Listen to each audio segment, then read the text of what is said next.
Habla la profesora Roxana Reyes y vamos a trabajar durante algunas sesiones grabadas. Vamos a trabajar en la asignatura de comunicación oral y escrita. Esta es una asignatura de carácter transversal donde está incluida dentro de las mallas curriculares de todas las carreras que imparte SUCOMEX.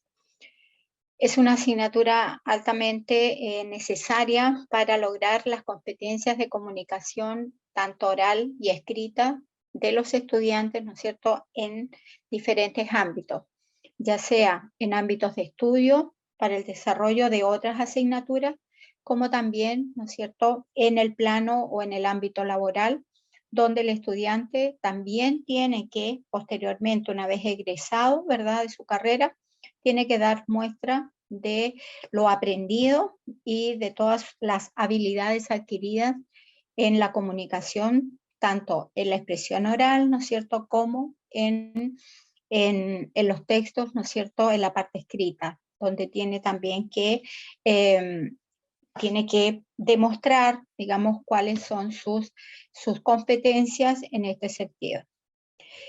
Para comenzar, vamos a contextualizar un poquito la asignatura.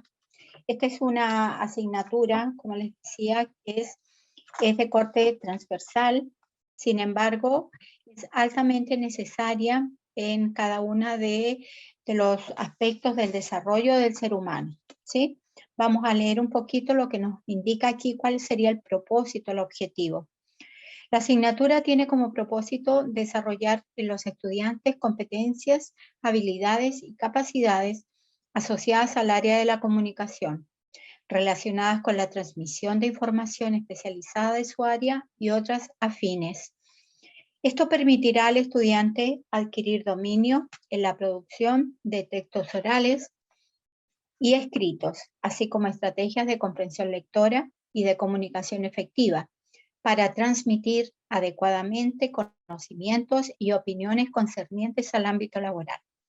Si se fijan, es, digamos, una asignatura que no solamente está pensada para lograr algunas habilidades o ciertas competencias, es muy amplia y está pensada no solamente en aspectos que tengan que ver con la formación profesional del estudiante, sino también con el desarrollo y la puesta en práctica de estas capacidades en ámbitos diversos, ¿verdad?, en los contextos laborales.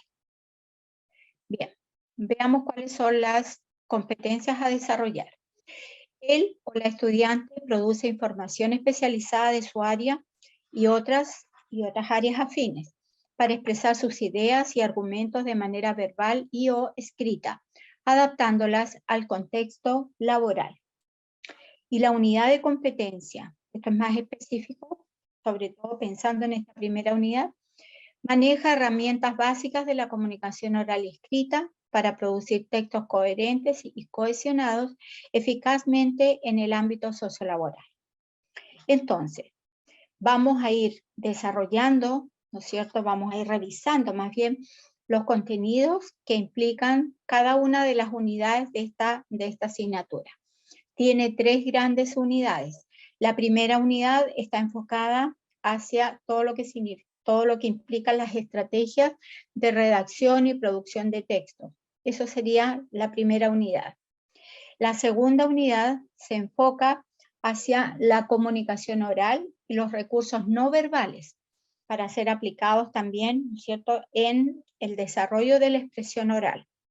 Y la tercera unidad trata de la comunicación efectiva, también, ¿no es cierto?, desde los ámbitos interpersonales, ¿no es cierto?, cotidianos, hasta los laborales.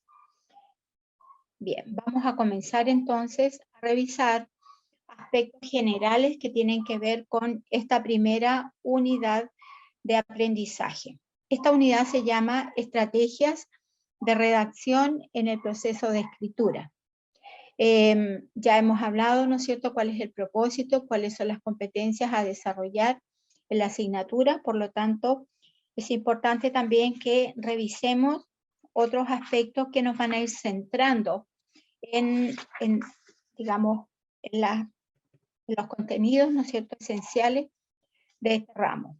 Bueno, todos sabemos y hemos conocido, ¿no es cierto?, el proceso de la comunicación. Este proceso nos lleva, ¿no es cierto?, a entender cómo se desarrolla, digamos, la entrega de un mensaje y la recepción del mismo. Hemos, desde nuestra etapa escolar, ¿no es cierto?, venimos conociendo que este proceso es un ciclo, ¿no es cierto?, que se desarrolla a partir de varios elementos que están en juego acá.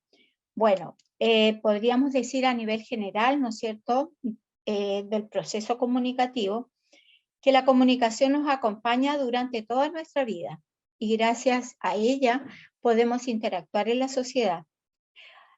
Podemos, por ejemplo, establecer vínculos con otras personas, podemos lograr aprendizajes de diversos tipos, podemos transmitir ideas y conocimientos, y todo esto va a formar parte de nuestra existencia, va a ser parte de nuestro mundo. Es un medio de expresión que puede ser altamente creativo, dependiendo de las habilidades que logremos desarrollar. También, ¿no es cierto?, es importante que digamos, la comunicación se ajuste a estructuras que sean convencionales para comunicar los textos de manera precisa y con una clara intención comunicativa. Entonces, de acuerdo al modelo de la teoría de Roman Jakobson, fundamentalmente, que es la que aparece acá en pantalla, el proceso de comunicación lingüística implica 6 factores constitutivos. En primer lugar, tenemos acá a la izquierda, el emisor es el responsable de emitir el mensaje, envía el mensaje codificado. Al otro lado, al otro extremo, al lado derecho, nos encontramos con el receptor. Y su función es recibir el mensaje, ¿sí?, y decodificarlo, ¿sí? Podríamos decir que el receptor también es el destinatario. El mensaje es la información, es lo que se dice, es la idea, es el contenido, ¿no es cierto?, que se está transmitiendo. Puede ser también un pensamiento, en caso de que sea, por ejemplo, en una conversación, un pensamiento, una idea, una opinión también acerca de un tema o de un hecho.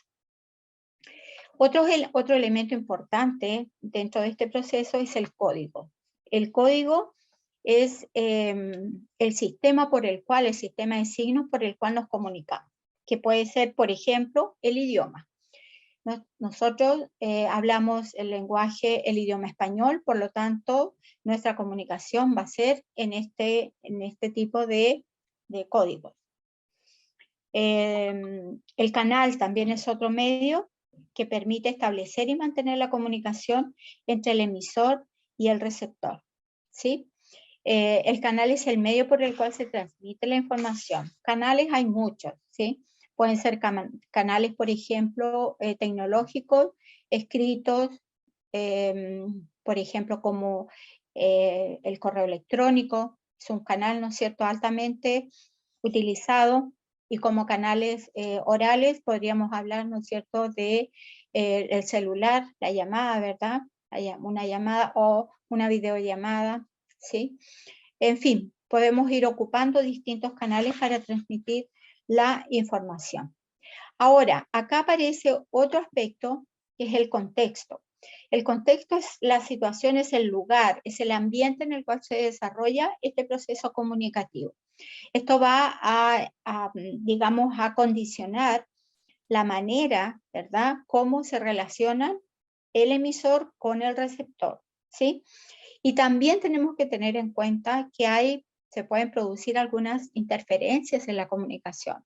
A eso se le llaman ruidos, barreras, interferencias de comunicación. Tiene varias denominaciones. Bien, ya teniendo este proceso de comunicación un poquito más claro, podemos entonces ya comenzar a visualizar cuáles son los tipos de comunicación. Estos tipos de comunicación, ¿no es cierto?, se dividen en verbal y no verbal. La comunicación verbal ocurre entre el emisor y el receptor. Y entre estos dos se produce un intercambio de mensaje o de información por medio de un determinado canal, ¿cierto? El canal recién decíamos que podría ser un medio electrónico, como el correo electrónico, o podría ser, por ejemplo, el celular o un WhatsApp, por ejemplo, también, ¿cierto? O la palabra, es decir, la presencialidad también implica encontrarme con una persona y comunicarme directamente con él, con mi interlocutor. Entonces, los canales pueden ser diversos, dependiendo también de la circunstancia y también del propósito que tenga ese mensaje. Ahora, ¿qué más podríamos decir del mensaje? Este puede ser a través de palabras, comunicación oral, ¿verdad? O por medio escrito, ¿sí? Utilizando, por ejemplo, los textos. Bien, eso sería respecto de la comunicación verbal, que ya sabemos que se divide en oral y en escrita, ¿sí? Pasemos ahora a lo que sería la comunicación no verbal. Esta comunicación no verbal se lleva a cabo sin utilizar palabras, sino a través del lenguaje corporal. Aquí intervienen las posturas corporales, ¿verdad?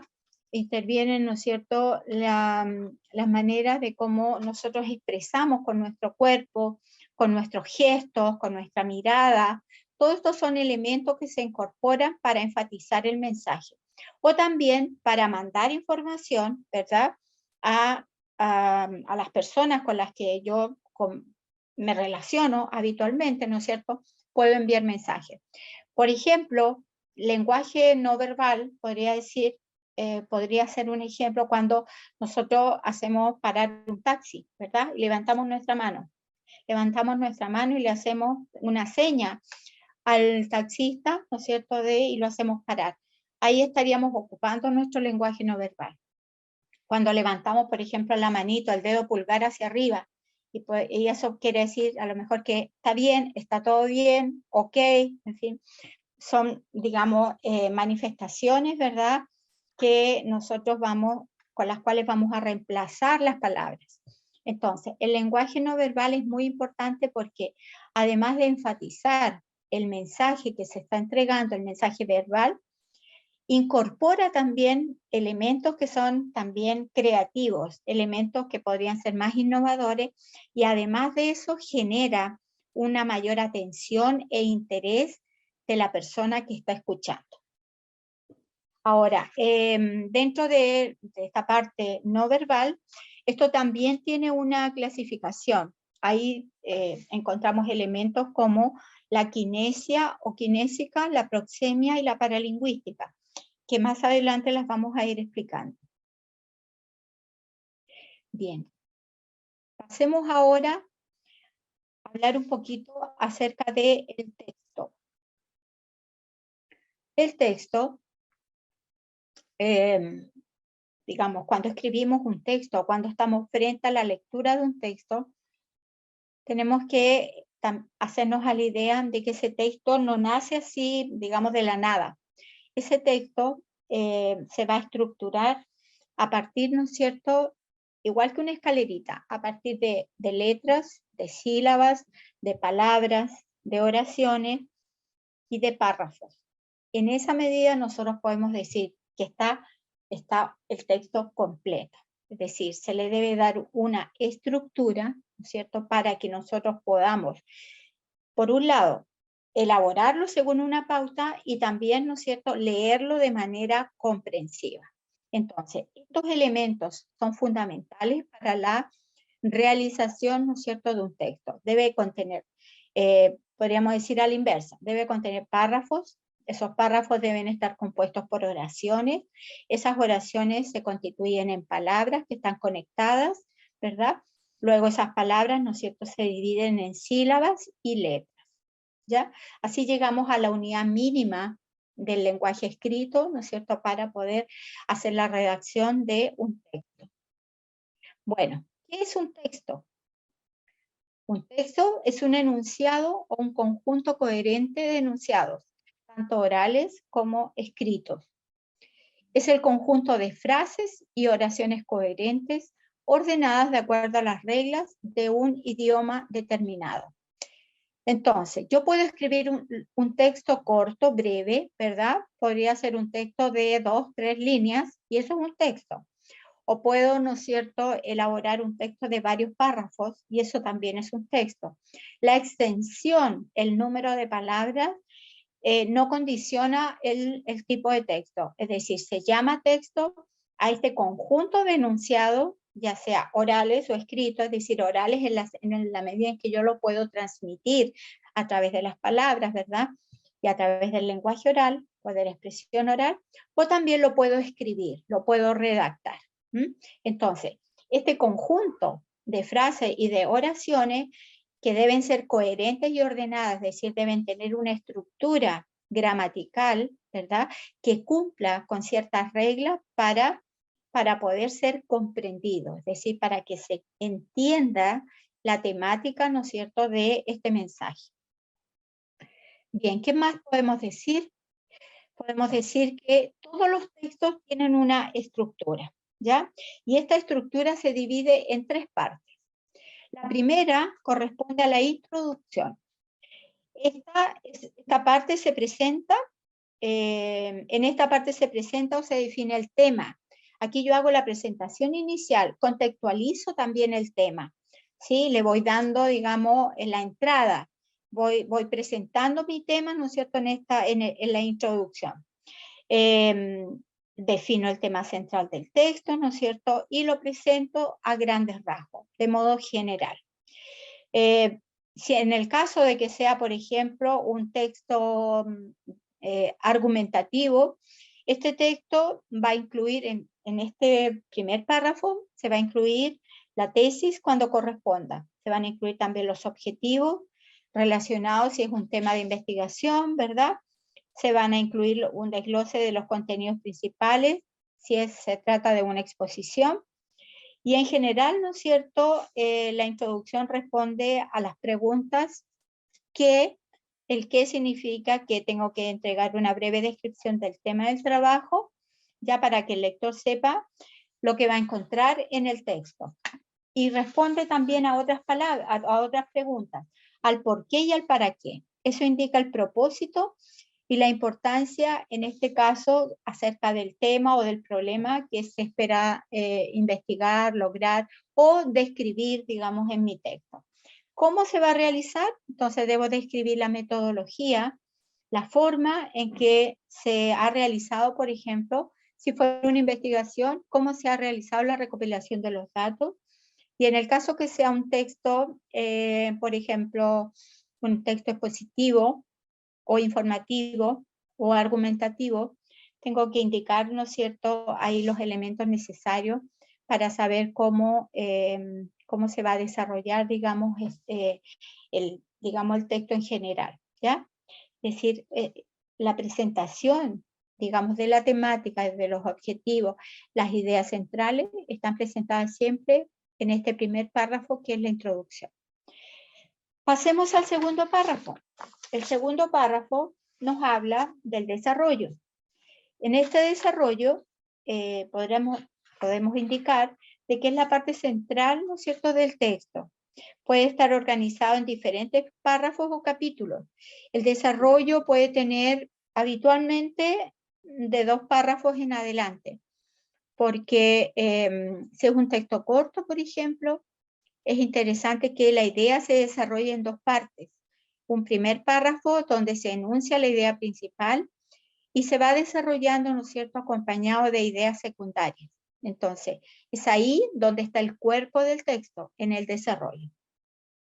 Se pueden utilizar, ¿no es cierto?, se puede utilizar diferentes tipos de información acá en el desarrollo. Lo interesante siempre es que la información que estemos ocupando sea una información que sea verídica, que sea comprobada, que nuestras fuentes de información sean adecuadas, sean confiables, y desde ahí, ¿no es cierto?, podamos elaborar el texto.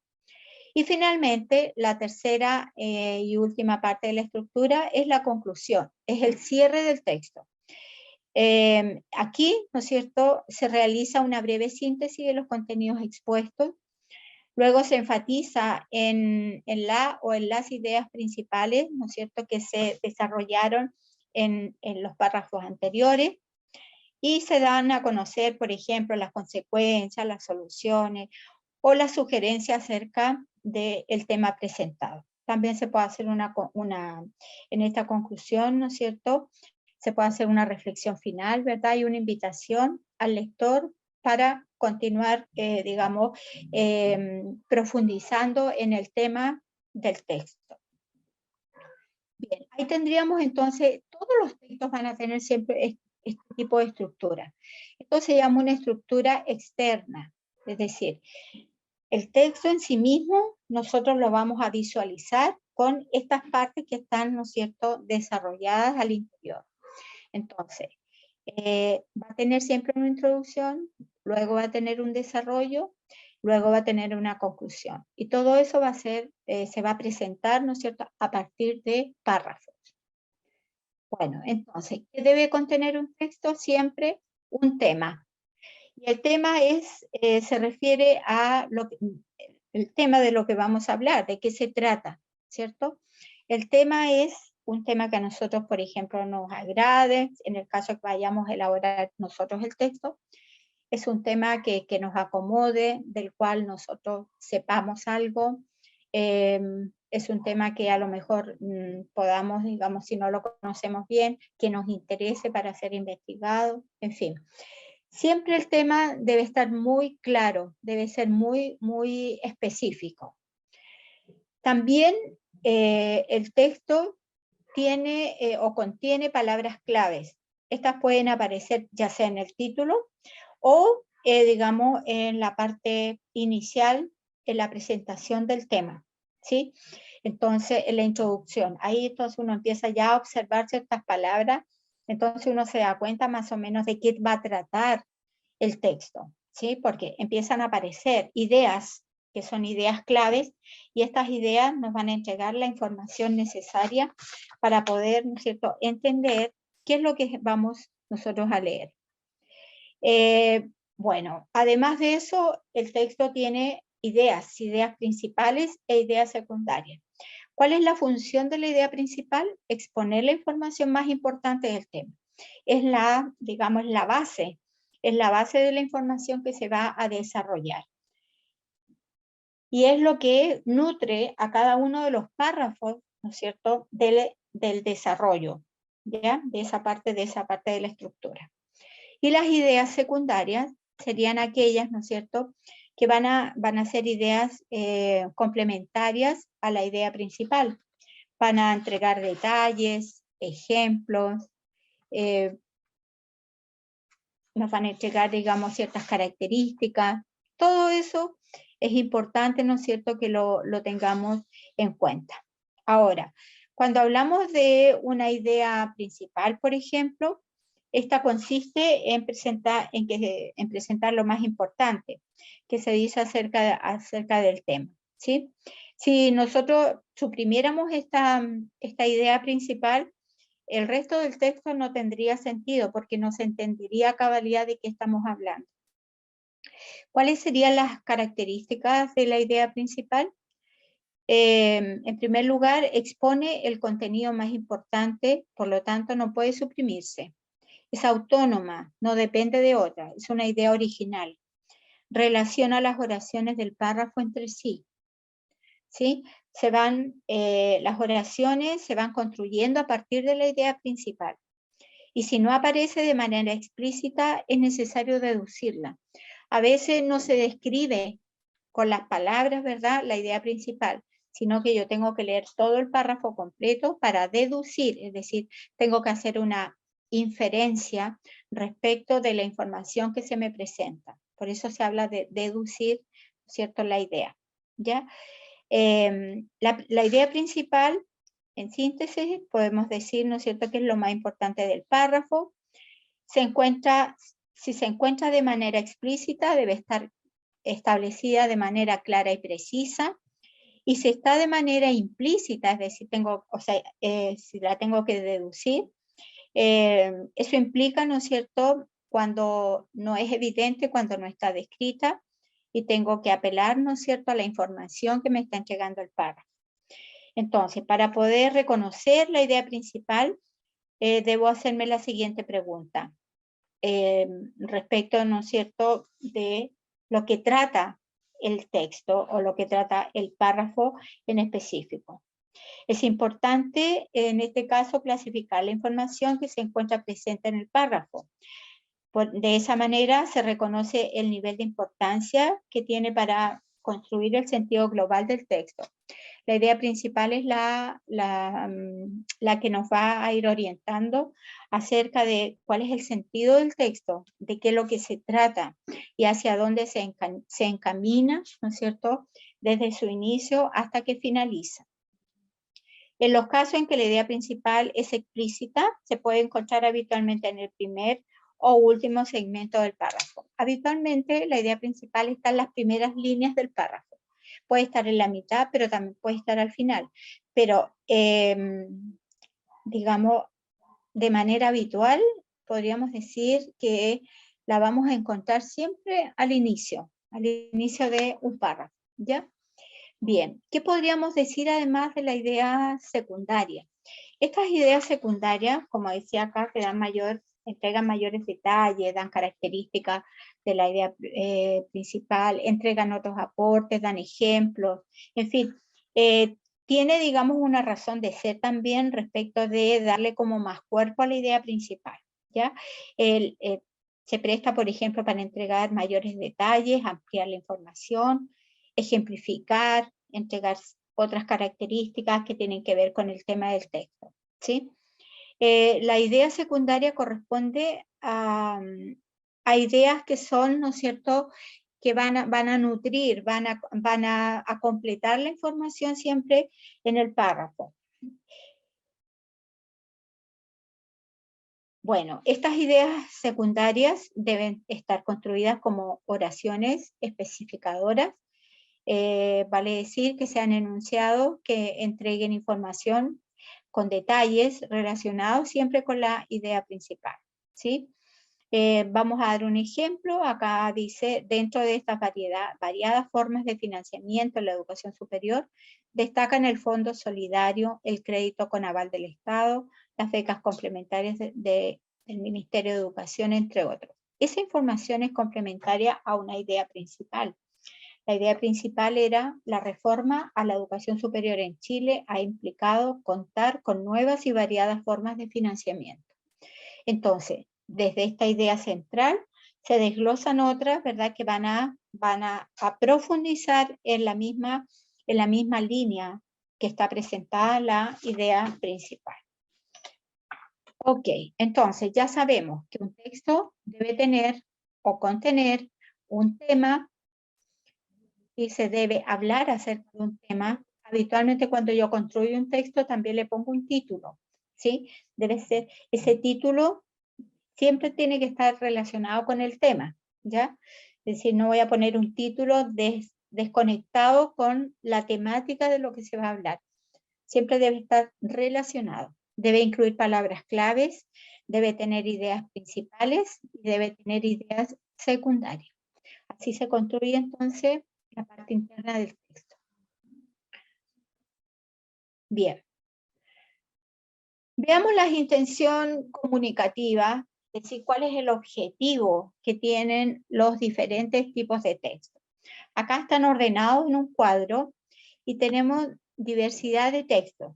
Están clasificados por su tipología, también por la intención comunicativa, es decir, cuál es su propósito, ¿verdad?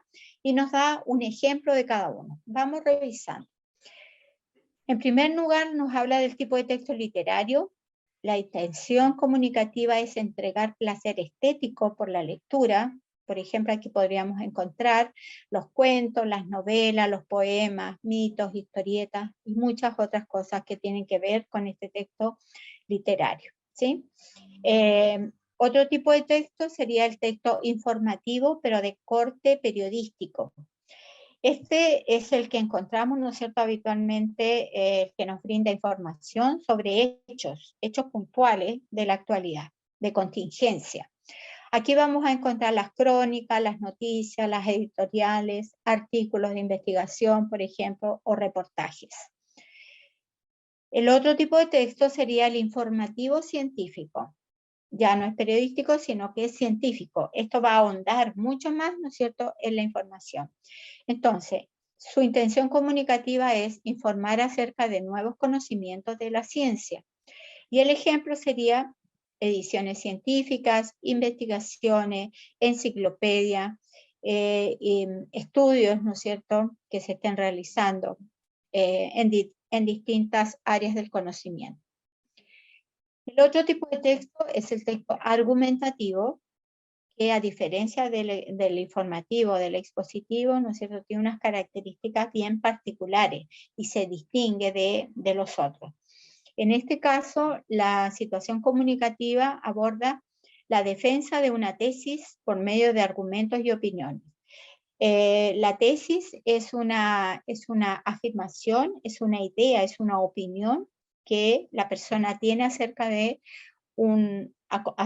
cómo visualiza una situación en particular, ¿sí? Entonces, ejemplos de tesis podríamos tener aquí, ¿no es cierto?, las tesinas, las monografías, las tesis para optar a un título profesional o grado académico. Pero ojo, esta es una parte, porque también desde el punto de vista argumentativo, la tesis se entiende también como una opinión. Por lo tanto, aquí podría entrar, por ejemplo, los debates, podrían entrar las discusiones, ¿verdad? En fin, las confrontaciones a nivel de las ideas. Bien. El tipo de texto informativo es positivo. Su intención comunicativa es informar, ejemplificar y explicar todo tipo de fenómenos. Y aquí encontramos los textos escolares o didácticos, las enciclopedias también, las revistas, los semanarios, ¿sí? Las revistas especializadas, por ejemplo, también, que tienen que ver con información en específico. Vuelve a aparecer el texto argumentativo, donde indica que aquí se defiende una tesis con argumentos y opiniones. Era lo que yo les decía, que la tesis no es solamente un trabajo de tesis, no es un trabajo, por ejemplo, para optar un título. Tesis también se le dice a la manera de defender, digamos, una postura con una opinión determinada, ¿sí? Entonces eso invita al debate, invita también, ¿no es cierto?, a poder convencer al otro de la opinión que uno tiene y de ganar adeptos respecto de esa postura. Ejemplos: artículos de opinión, ensayos, afiches publicitarios y muchos otros, los debates, ¿sí?, que no están incorporados acá. Otro tipo de textos serían los textos llamados funcionales o instrumentales. Esos son textos, ¿no es cierto?, que nosotros convivimos con ellos diariamente.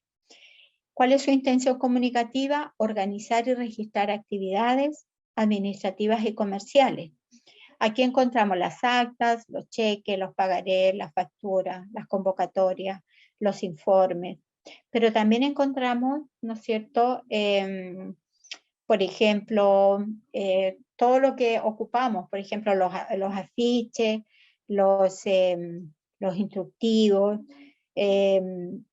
información, los manuales, todo eso, ¿no es cierto?, que también las boletas, por ejemplo, todo lo que es la boleta de servicio, ¿sí?, están asociadas también a este tipo de texto.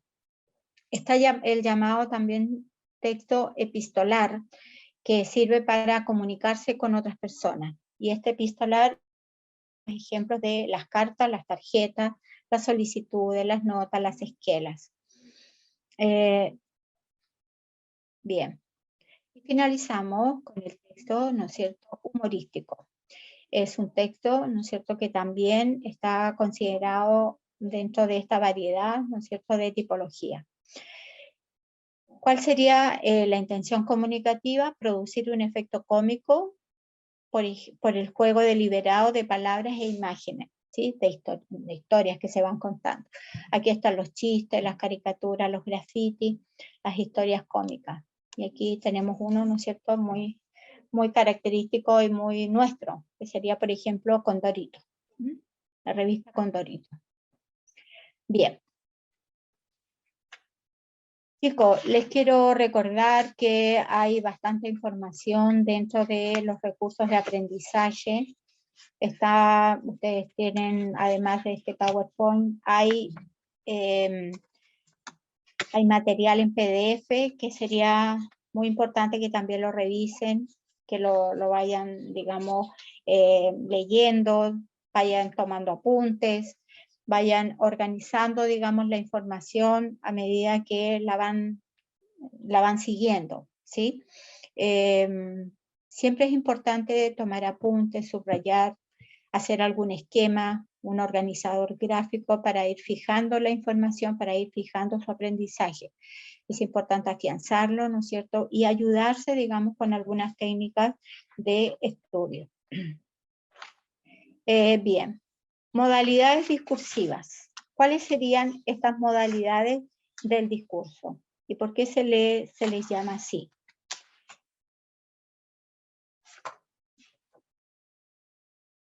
Bien.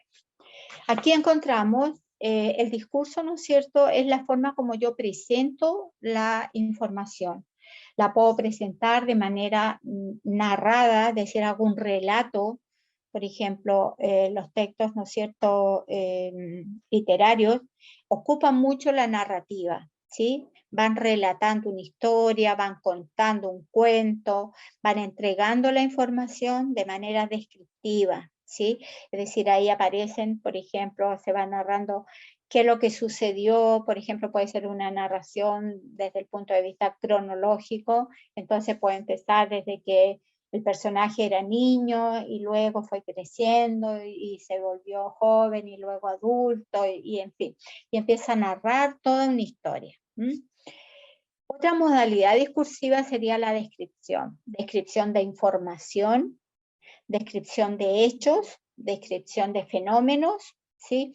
O sea, todo lo que implique, ¿no es cierto?, entrar a desmenuzar, es decir, a poder explicar esta información, ¿sí? Se describe, se dan pasos, se detallan, se entregan ejemplos, ¿sí?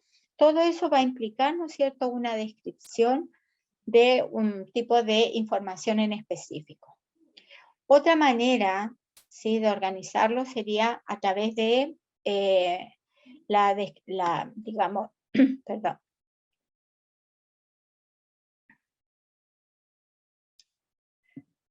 A partir de la modalidad informativa.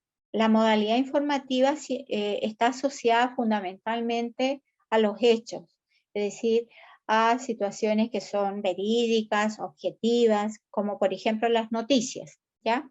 Las noticias son hechos, entonces se entrega la información tal cual como se presentó, es decir, no se adorna, no se omite información, sino que se describe de tal manera de que el que está escuchando o el que va a leer esa información se forme una opinión, ¿no es cierto?, lo más cercana, digamos, al suceso ocurrido, ¿ya? Entonces, ahí estamos hablando de una descripción que sería, digamos, que está centrada en los sucesos, en los hechos, en la situación en particular. Y tenemos también la otra que sería, en este caso, la argumentativa, ¿sí? La descripción argumentativa nos va a llevar, digamos, a convencernos de algo, ¿sí? Ejemplos por ejemplo, descripciones argumentativas tienen que ver con cuando nos quieren, qué sé yo, vender un producto, ¿sí? Cuando se hace una campaña publicitaria, ¿verdad? Y nosotros observamos esto y nos dan ganas de comprar eso que estamos observando, nos invita a comprar, a consumir, ¿ya? Pero también lo argumentativo podría ser, por ejemplo, estar en una campaña de argumentar respecto a una campaña, por ejemplo, solidaria, ¿ya? Ahora, luego estamos en proceso, ¿no es cierto?, de la Teletón. Vamos a tener, ¿no es cierto?, una Teletón este año, entonces ya comenzó la campaña de ayuda hacia la Teletón, ¿sí? Entonces nos entregan argumentos para motivar a la gente y para, además, ¿no es cierto?, para que la gente pueda donar dinero para esta causa. Entonces, estos elementos, los narrativos, descriptivos, informativos y argumentativos, nos permiten a nosotros poder entregar una información de una manera específica y a su vez generar un impacto en nuestra audiencia o en nuestros interlocutores.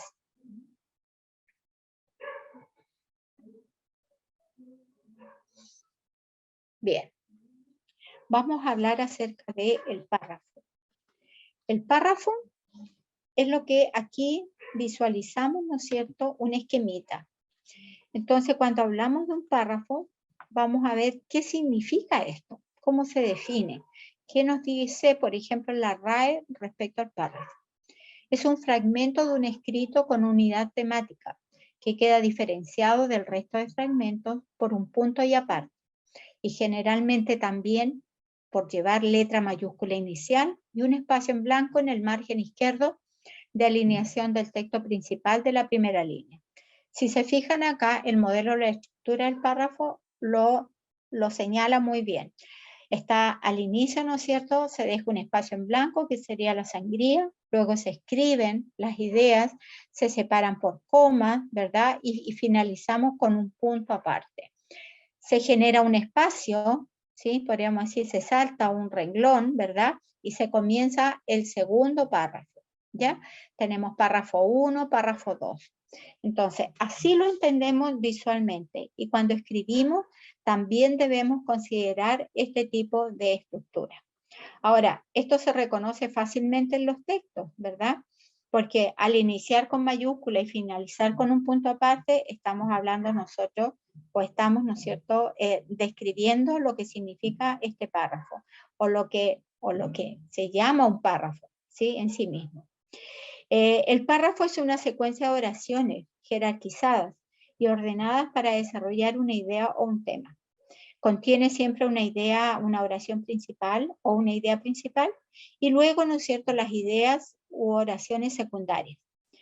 Y cada párrafo podemos decir que es una unidad en sí mismo, es decir, puede cada párrafo abordar, dentro de la temática general, puede abordar distintos aspectos. Entonces, un párrafo habla de una parte del tema, el segundo párrafo habla de otra parte del tema, el tercer párrafo habla de una tercera parte, y así, ¿no es cierto?, se van desarrollando las ideas. Por eso se dice que es una unidad en sí mismo, porque además tiene coherencia y tiene una organización interna. Y además de eso se produce una cohesión entre la estructura, ¿no es cierto?, de las palabras, y que van conectadas a través de los conectores, que son unas palabras clave que van conectando estas oraciones, estas palabras, ¿no es cierto?, para que el texto se vuelva coherente y cohesionado. Eso podríamos decir de el párrafo.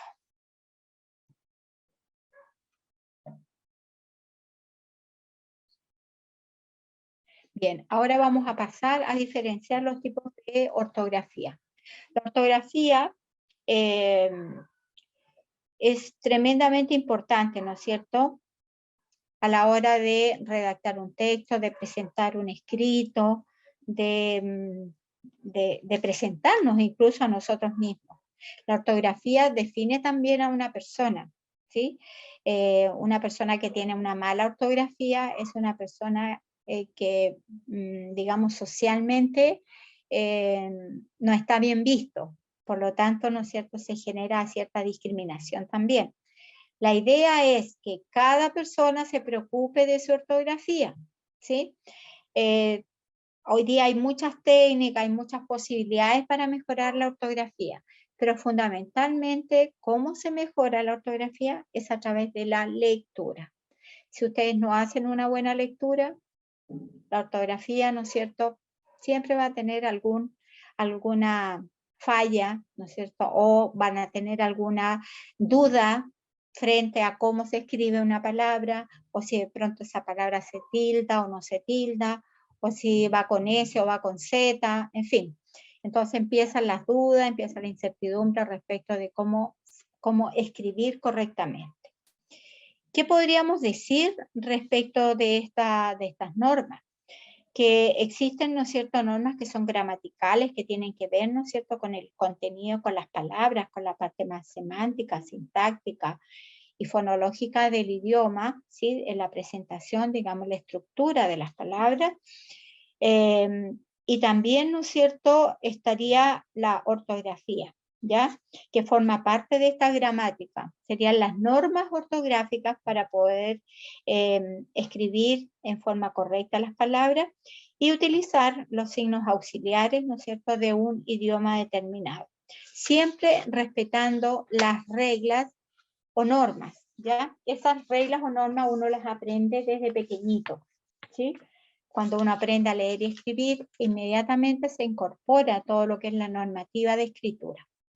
Entonces, existen 3 tipos de ortografía. Tenemos la ortografía acentual. Esta ortografía se refiere a los acentos que llevan las distintas palabras de nuestro idioma. Tenemos también la ortografía puntual, que tiene relación con los signos de puntuación, con los cuales se separan las palabras, las frases y las oraciones. Y la ortografía literal, que se refiere a las letras con las que debemos escribir las palabras. Entonces, la ortografía tiene 3 grandes áreas, ¿verdad?, de las cuales nos tenemos que preocupar, ¿sí? La acentual, la puntual y la literal. Además de las reglas, ¿no es cierto?, de ortográfica, tenemos que incorporar las reglas de acentuación. Y estas reglas de acentuación se establecen, ¿no es cierto?, a partir de una clasificación de palabras. Esta clasificación de palabras, ¿no es cierto?, nos va a entregar, digamos, la forma, cómo se, por ejemplo, cómo se tildan las palabras, conocer si estas van, digamos, tildadas de manera gráfica, o bien solamente, ¿no es cierto?, cargamos la voz en alguna de ellas. Entonces, es importante que tengamos cuidado, digamos, en el sentido de que las palabras, ¿no es cierto?, deben ser clasificadas por un lado, y nosotros, según esa clasificación, tenemos que irlas reconociendo. Ok. Entonces, aquí tenemos, para recordar, porque esto es materia, ¿no es cierto?, que nosotros ya la damos por superada, porque son contenidos escolares, ¿verdad?, que solamente aquí estamos haciendo como un barniz, estamos haciendo un repaso de lo visto, ¿no es cierto?, en la enseñanza escolar, ya sea básica y media. Entonces, se clasifican las palabras en agudas cuando se acentúan en la última sílaba. No llevan tildes y terminan en las consonantes S, N, S y en cualquier vocal, ¿sí? Ahí tendríamos entonces, ese sería el requisito. Palabras graves se acentúan en la penúltima sílaba. Llevan tilde cuando no terminan en N, en S o en cualquier vocal, ¿sí? O sea, niega lo anterior, ¿ya? Si en las agudas, por ejemplo, la palabra pantalón, ¿no es cierto?, termina en N, y en este caso se cumple, ¿verdad? Entonces, cargamos la voz en la última parte de la palabra, en la última sílaba. Entonces, ahí va tildada, y sería entonces pantalón, sería una palabra aguda. En el caso de las palabras graves, ¿no es cierto?, esta dice que se acentúan en la penúltima sílaba, llevan tilde cuando no terminan en N, en S o en vocal, ¿ya? Las palabras esdrújulas se acentúan en la antepenúltima sílaba y llevan siempre tilde. Siempre van a llevar tilde. Y las sobredrújulas se acentúan en la anterior a la antepenúltima sílaba y siempre llevan tilde, ¿sí? Entonces, esdrújula y sobredrújula es lo más fácil porque son las que van a llevar siempre tilde. Sin embargo, las agudas y las graves las tenemos que diferenciar. Cuáles llevan tilde y cuáles no llevan tilde. Bien, dentro de estas reglas especiales de acentuación, encontramos algo que se llaman los monosílabos. Monosílabos neutros. Estos nunca llevan guión, o sea, nunca llevan tilde, perdón. Los monosílabos, de acuerdo a las últimas información, ¿no es cierto?, de la RAE, se han ido suprimiendo algunas tildes en ciertas palabras. Y estas, en este caso, por ejemplo, en los monosílabos neutros se evidencia. Y aquí estarían las palabras. La palabra bien, guión, ni, no, ti, vi, vio. ¿Sí? Las palabras sal, sol, pues, fe, fue, fui, da, di, dio. ¿Se fijan? Todos estos que son monosílabos son palabras, ¿no es cierto?, que antiguamente se tildaban. Por ejemplo, guión se tildaba. La palabra vio también se tildaba, ¿sí? Y así, distintas palabras, ¿ya? Lo que pasa es que se carga la voz, pero no se tilda gráficamente. Bien, monosílabos llamados diacríticos. Es una diferenciación dentro de los monosílabos. En los diacríticos llevan tilde las palabras tú, él, mi, sí, cuando son pronombres personales. Ejemplo, tú irás al cine, él irá con su novia, lo hizo para sí mismo. Todos estos monosílabos van a llevar tilde. También los monosílabos de y se, cuando son verbos dentro de la oración. Y el ejemplo es, le pediré que me dé otra cosa. Yo sé lo que quieres decir. Sé cauto y esfuérzate por ser feliz. Y tenemos otros monosílabos, también como más. A ver, se me correcta un poquito. Más, te y aún. Más cuando indica cantidad. José es más alto que Juan. Te cuando es sustantivo. ¿Quieres beber té o café? Y aún cuando es adverbio de tiempo. Se puede reemplazar por todavía. No hemos logrado ese propósito aún. En ese caso se tilda. Ok. Acá tenemos otros que son que no llevan tilde, en algunos casos cuando son adjetivos, cuando son artículos, cuando son conjunción, preposición, pronombre, en fin, para que ustedes los revisen. ¿Ya? No voy a detenerme en cada uno de ellos porque sería largo. Bien. Aquí está la diferenciación entre los tipos de acentuación. El acento diérético se realiza cuando hay una vocal cerrada tónica, las vocales cerradas tónicas son la U y la I, y una vocal átona, es decir, es una vocal abierta. A, E, O. Ejemplo, acentúa, baldío y búho llevan acento diérético. Y también cuando hay una vocal abierta, átona, cuando es A, E, O, y una vocal cerrada, U, I. Ejemplo, baúl, oír, cafeína, todo eso se tildan gráficamente. Y también las palabras compuestas, ¿no es cierto? Por ejemplo, hay unas que son sin guión, agridulce, anteayer, 17º, es decir, van juntas, no van separadas. No se escribe agridulce, se escribe todo junto. Anteayer, no, anteayer. Y 17º, lo mismo, junto. Separadas por guión, por ejemplo, la palabra teórico-práctico, ¿sí? Sería una palabra que va, digamos, separada por un guión. Hay muchas palabras que son compuestas y que llevan un guión en la mitad. Y también las palabras compuestas terminadas en mente, como dulcemente, rápidamente, fácilmente, supuestamente, en fin. Bien, entonces aquí seguimos revisando la ortografía en sus aspectos literales. La ortografía, ¿no es cierto?,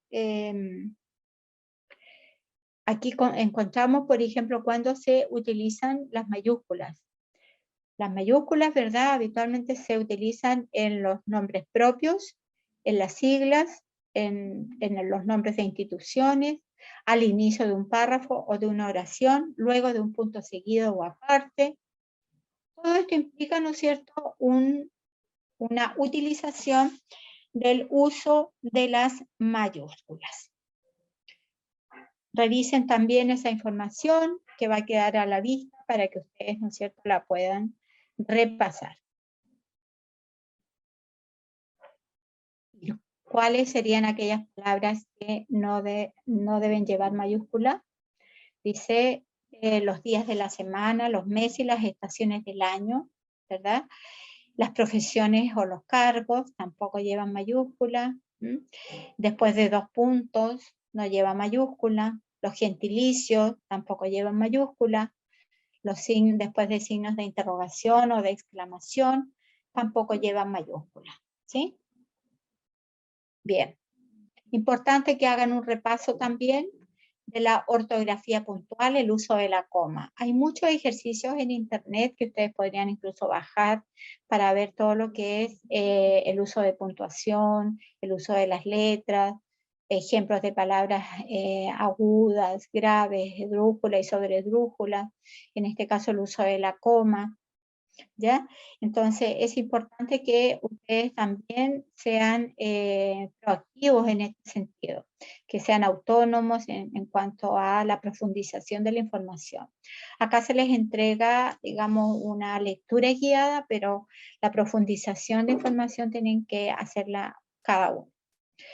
Bien, entonces, ¿cuándo se utiliza coma? En el vocativo al principio, es decir, cuando estamos comenzando una conversación, iniciamos, digamos, un diálogo, ahí se produce el vocativo, ¿verdad? Entonces, ahí se separa por coma. Al centro y al final de la oración también se debe incluir comas. Las comas, ¿qué son? Son pausas, son silencios que se realizan, ¿verdad?, para que nos ayuden incluso a tomar la respiración y volver y seguir, digamos, leyendo, por ejemplo, en un texto, ¿ya?